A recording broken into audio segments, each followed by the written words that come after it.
Nesta noite eu quero que vocês leiam comigo os Juízes. É no Velho Testamento.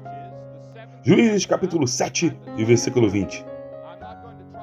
Eu não vou tentar ler essa história inteira, porque eu quero contá-las para vocês. Vai levar menos tempo se eu contá-la para você. É a história de Gideão, e todos vocês devem ter ouvido falar de Gideão. Este versículo 20 diz: e gritavam uma espada pelo Senhor e por Gideão.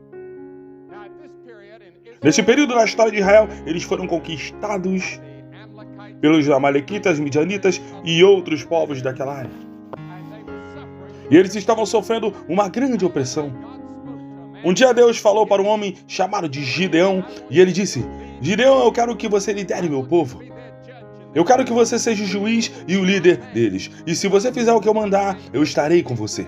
E você derrotará os exércitos dos inimigos de Israel. E Gideão disse: Senhor, eu não sou capaz de fazer isso. Eu não posso fazer isso. Eu nem mesmo sou um soldado, eu sou um fazendeiro. Eu não fui educado para isso. Nunca me ensinaram nada de estratégia militar. Como eu posso ir até lá e fazer tudo isso? E Deus disse: eu estou te chamando, Gideão, porque eu te escolhi para ir lá e liderar Israel em sua guerra. E liderá-los para a vitória. E Gideão disse: bem, Senhor, eu tenho, sabe, se é o Senhor que está falando, então eu vou pôr um pouco de lã do lado de fora, e se acontecer do jeito que eu estou falando... Ele fez isso em 2 ocasiões, então eu vou aceitar. Então Deus fez o que Gideão pediu.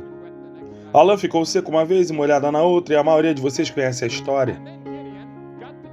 Então Gideão reuniu 22.000 homens, todos armados. E Deus veio até ele de novo e disse: Gideão, tem um problema. Você tem muita gente no exército. Você se lembra? Eu estou com você, Gideão. Você não precisa de tantos. Então Gideão reduziu para 10.000 homens. E Deus disse: bem, ainda tem gente demais. Então Gideão foi até lá espionar a terra. Eles tinham espiões naquela época. Nós estamos lendo bastante sobre CIA e atividade de espionagem. O negócio de espionagem é grande hoje, mas era grande naqueles dias também. E Gideão enviou um dos seus amigos para olhar o campo onde o exército deles estava. E ele disse que haviam dezenas de milhares de midianitas. E ele disse que os camelos eram tão numerosos que eram como as areias do mar. Nem dava para contar. Gideão não tinha nenhum camelo. E ele olhava para as armas deles e eram as mais modernas. E ele nunca tinha visto tais armas. E ele voltou para o Senhor e disse: Gideão, você ainda tem gente demais. Você ainda precisa reduzir mais. Dá para imaginar Gideão com as pernas tremendo naquele momento. E Deus disse: é assim que você vai fazer. Pegue todo o seu exército de 10.000 homens e coloque-os todos em fila. E deixe-os beber água. Todos os homens que lamberem água com a língua como fazem os cachorros, mantendo seus olhos alerta, olhando ao redor, farão parte do seu exército. Todos que se ajoelharem para beber, olhando para baixo, sem ficar alerta, retire-os. E quando terminou, só 300 homens dos 10.000 lambiam a água como cachorro. Deus disse: esse é seu exército. O quê? Eu ia com um punhado de agricultores, 300 deles. E Deus disse: e tem mais, não quero que você leve arma com você, nenhuma arma. Tudo que você fará é dar uma corneta para cada homem em sua mão direita. E dê a cada homem um jarro. Então dentro desse jarro, coloque uma tocha. E faça o que eu digo. Então Gideão dividiu os 300 homens em 3 equipes, e de noite eles foram até o acampamento midianita. Com milhares de homens, os amalequitas. E num certo momento, Gideão tocou a corneta. Todas as cornetas, as 300 ao mesmo tempo, quebraram os jarros, seguraram as tochas. E os midianitas e os amalequitas estavam tão confusos e começaram a brigar entre eles e a matar uns aos outros e começaram a correr por suas vidas. E uma vitória poderosa ocorreu. Agora, o que eu quero dizer para os jovens nesta noite é: tudo o que você precisa é de Deus. Se você se entregar totalmente e se dedicar totalmente e diz: Senhor, aqui está minha mão com tudo o que tenho, Deus tem um lugar para você. Ele pode te usar. Você é uma das crianças de Deus nessa noite? Você o recebeu em seu coração nesta noite? Tudo o que precisa é de há um jovem aqui neste estádio nesta noite. Eu não sei quem você é, mas há um jovem aqui e você pode virar os Estados Unidos de cabeça para baixo para Cristo, se você se esforçar por Cristo. Há um jovem aqui nesta noite que Deus poderia usar de maneira poderosa agora mesmo, neste grande vazio espiritual que se desenvolve nas Américas, nos Estados Unidos hoje. Veja que há uma corrente e é tão forte quanto o seu elo mais fraco. Cada elo, uma corrente, é necessário. Você é um elo na corrente de Deus e de seu plano para proclamar o evangelho para todo mundo. Agora mesmo, na história. Você é o jovem ou a jovem que está pronto para dizer: eu estou pronto para ir. Eu serei um homem de Deus. Eu desejo ir para uma escola bíblica. Eu desejo ir para uma escola cristã. Eu desejo me preparar. Eu desejo estudar as escrituras e ser um homem de Deus. Veja as pessoas que ficaram sozinhas. Veja Noé. 120 anos construindo aquela arca. E até onde sabemos, ninguém acreditou nele. Nós nem mesmo sabemos se sua família acreditava nele, apesar de terem sido salvos. Deus veio a Noé e disse: Noé, vai chover 40 dias e 40 noites, e vai ocorrer um dilúvio gigantesco, e eu vou acabar com toda a raça humana e começar tudo de novo. Mas porque você vive uma vida santa e é um homem justo, é um bom homem, é um crente em mim, eu não posso destruir você. E ele disse: eu quero que você construa uma barca. 133 metros de comprimento, por 22 de largura, por 13 de altura. E Noé disse: você quer que construa uma arca no meio do deserto? As pessoas vão dizer que eu sou louco. Noé não discutiu com Deus. A Bíblia diz que Noé ficou aterrorizado. Como você ficaria? Se Deus de repente viesse e dissesse a você: eu quero que você faça isso ou aquilo, algo além da sua capacidade, que parecesse loucura ou ridículo. É como Noé se sentiu, mas ele foi ao trabalho. Por 120 anos, ele pregou o arrependimento. Ele avisou o povo: o dilúvio está chegando, o dilúvio está chegando, o julgamento está chegando, arrependa-se e volte para Deus enquanto você pode. Ele continuou construindo aquela arca e as pessoas pensavam que ele estava louco. Se ele estivesse psiquiatra, tenho certeza que teriam vários o estudando. E no último dia, ele ficou na porta da arca, dizendo: entre e salve-se, vai começar a chover. O céu estava claro. Nós não sabemos se até aquele momento havia chovido na terra. Alguém gritou: há uma nuvem. A nuvem cresceu e ficou preta com raios e trovões. O vento soprou e as chuvas vieram. E as pessoas ficaram ao redor da arca dizendo: Noé, deixe-nos entrar, deixe-nos entrar. Mas era tarde demais. Que a Bíblia diz algo interessante. Ela diz que Deus fechou a porta. E algum dia a porta da graça será fechada. E algum dia será tarde demais para você vir para Cristo. Por isso é tão importante vir agora, nessa época, na época da graça, nesta era onde Deus da cruz está dizendo: eu te amo, arrependa-se dos seus pecados e creia. Noé ficou sozinho. Ou Abraão. Deus veio a Abraão e disse: Abraão, eu vou te dizer o que fazer. Eu quero que você pegue todas as suas coisas. Ele era um homem rico.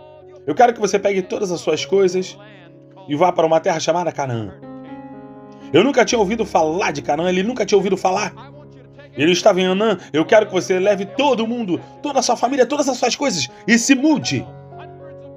E vá para centenas de quilômetros daqui, para uma terra que eu vou te dar e para seus descendentes. Será uma terra que flui com leite e mel. Capítulo 12 de Gênesis. E a Bíblia diz que Abraão, um homem de fé, foi sozinho. Deixou tudo o que conhecia só porque Deus disse a ele. E Deus o usou para fundar as nações mais poderosas do mundo. Moisés estava lá atrás no deserto. Ele tinha 80 anos.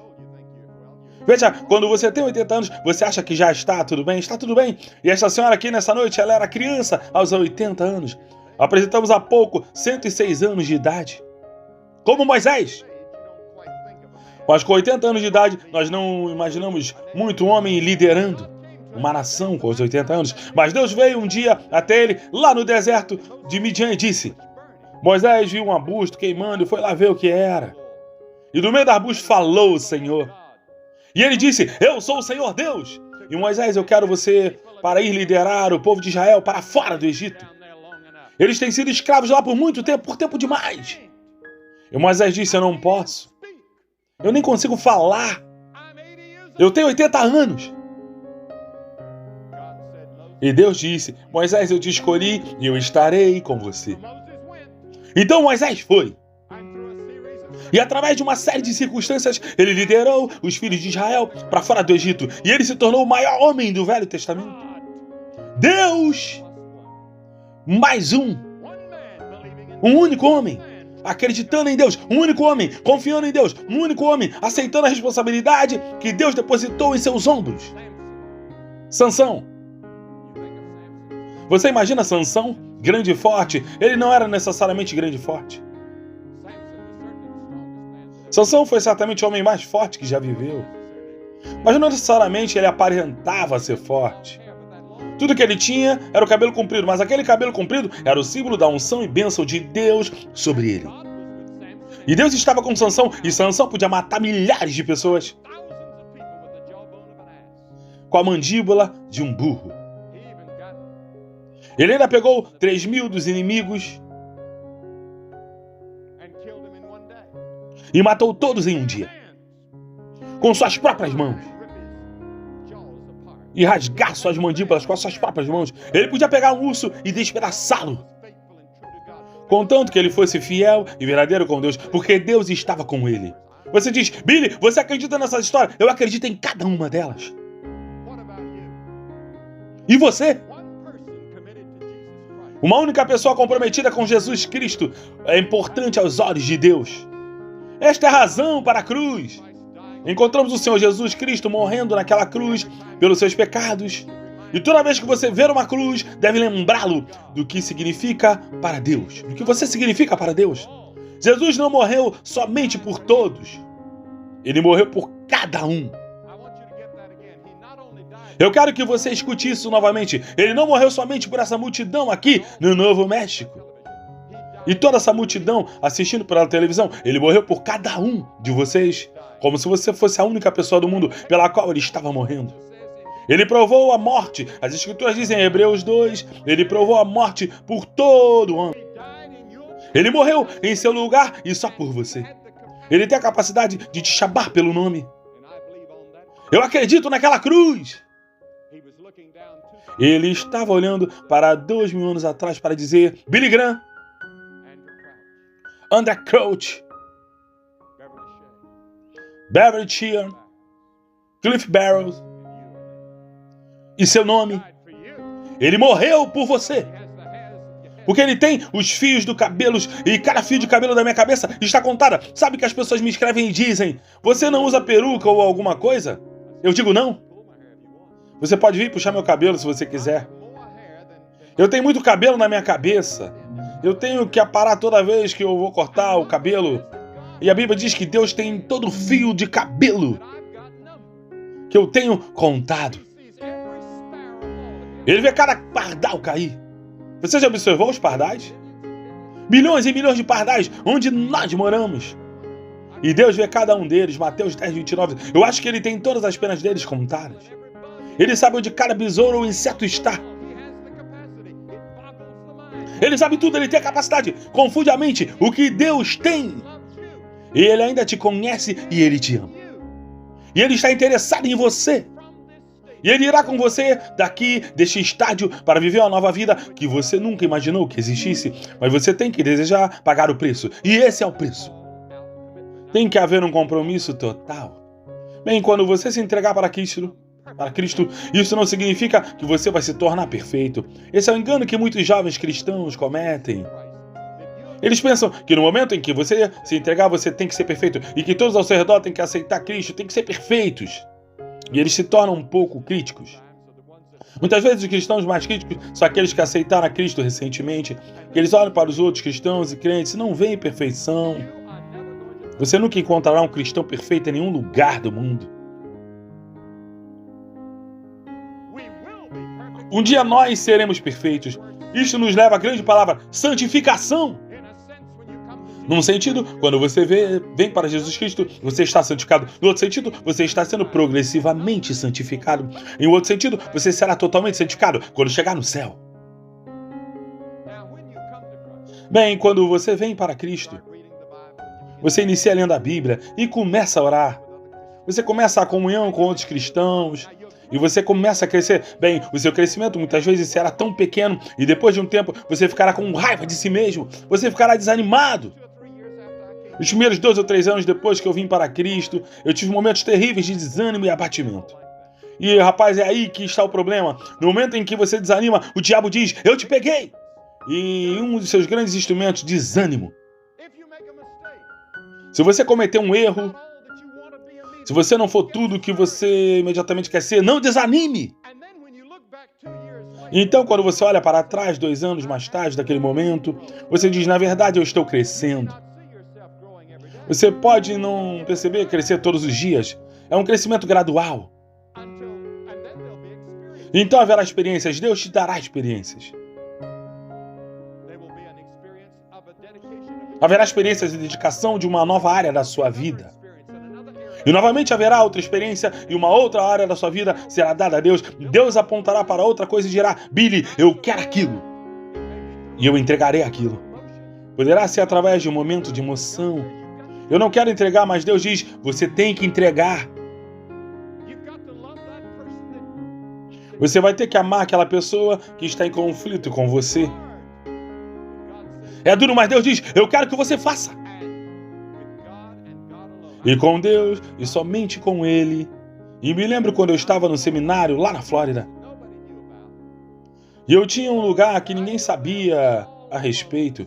E eu ia lá sozinho. Algumas vezes eu ficava lá 2 ou 3 horas.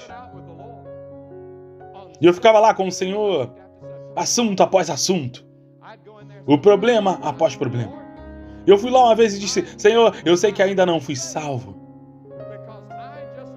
Porque eu acabei de perder a paciência lá em cima. Algo está errado. E eu confessava a Deus. E Ele me dizia, vá lá, acerte as coisas com aquela pessoa. Então começava tudo novamente.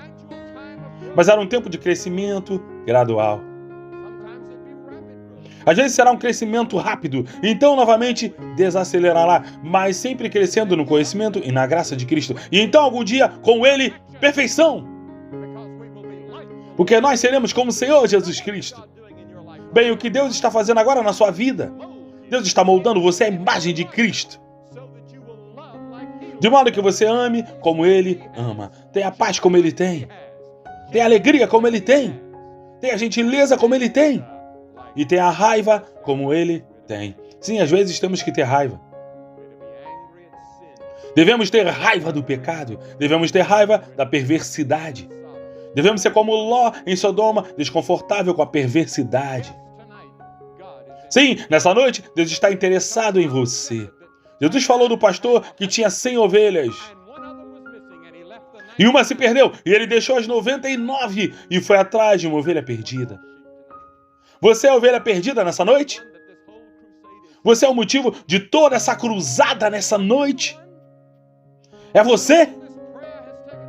Você é o motivo de toda essa oração? Você é o motivo de todo esse planejamento? Você nessa noite entregue-se totalmente para Cristo. Poderia ser usado poderosamente se você der seu coração e sua vida para Ele. Sim, Jesus morreu por você. Ele morreu na cruz para que você pudesse conhecê-lo como Senhor e Salvador. Você diz, mas o que eu tenho que fazer? É muito simples. Ele fez tão simples que até as crianças podem aceitá-lo. Ele fez tão simples que o cego, o surdo e o mudo podem vir. Ele fez tão simples que os estudiosos podem vir. Ele disse, tudo o que você tem que fazer é se arrepender dos seus pecados. Isso significa que você tem que desejar mudar o jeito de viver. Significa que você diz para Deus, Deus, eu sinto muito. E diga de verdade. Se for necessário, volte e conserte as coisas. Repare algumas coisas erradas que você fez, tudo que for possível. Vai custar caro e vai doer. Isso é arrependimento. Segundo, por fé, receba-o como Senhor e Salvador. Isso ocorre simultaneamente. Não dá para dividir arrependimento e fé. Os dois virão de mãos dadas. Fé significa que você coloca tudo em Cristo e confia nele como seu mestre e salvador. E você não vai confiar em você ou em ninguém mais para salvá-lo. Este é o outro engano que eu acho que os jovens cometem muitas vezes. Deixar que seu crescimento cristão dependa da amizade de outros jovens, ao invés deles mesmos buscarem a palavra de Deus e orarem. Você nunca deverá deixar que a sua vida espiritual dependa de outra pessoa. Você depende totalmente do seu próprio relacionamento pessoal com o seu Jesus Cristo. Eu me lembro que um velho evangelista me escreveu uma vez e disse: eu descobri que tinha toda alegria e felicidade nos grandes encontros, e quando os grandes encontros acabaram, eu perdi minha alegria e felicidade. Dá para imaginar isso? Ele tinha perdido sua vida devocional, ele tinha perdido sua caminhada pessoal com Deus, de modo que quando os encontros acabaram, sua alegria terminou, porque sua alegria estava nas multidões e toda a amizade que ele tinha com os outros crentes. Não coloque sua alegria lá, coloque-a em Cristo. Deus e só Ele. Só você e Deus nessa noite. Eu vou pedir para você recebê-lo. Receba Cristo em seu coração. Faça o seu Salvador e seu Senhor. Eu vou pedir que você faça o que nós vimos milhares fazendo nesta semana. Eu vou pedir que você se levante do seu assento agora. Centenas de vocês, venham e fiquem diante dessa plataforma e digam: ao ouvir, eu aceito Cristo em meu coração. Eu quero que Ele seja o Senhor da minha vida. Eu quero que Ele me tenha por inteiro. Eu estou entregando completamente. Eu vou fazer como Robert Mueller. Eu vou te entregar por inteiro. Eu vou me entregar por inteiro. Você faria isso nessa noite? Centenas de vocês, se você desejar, venha e fique diante dessa plataforma. E depois que vocês vierem, eu vou orar com vocês. Vou entregar as escrituras. Vamos te dar alguma literatura. Então o conselheiro vai falar com você e você poderá voltar e se juntar a seus amigos. Se você veio com amigos ou parentes, eles se esperarão. Apenas levante-se e venha. Se você veio em ônibus, eles esperarão por você. Ninguém vai deixar o estádio. Por favor, apenas levante-se e venha. Agora mesmo. E diga: ao vir, eu recebo Cristo como meu Senhor e meu Mestre e Salvador. Você pode ser membro de uma igreja, você pode ser católico ou protestante. Eu não sei quem você é, ou o que você é. Você pode não ser membro de nenhuma igreja, mas quem quer que você seja, levante-se e venha, porque você precisa de Cristo. Você quer o perdão? Quer a vida dele? Venha!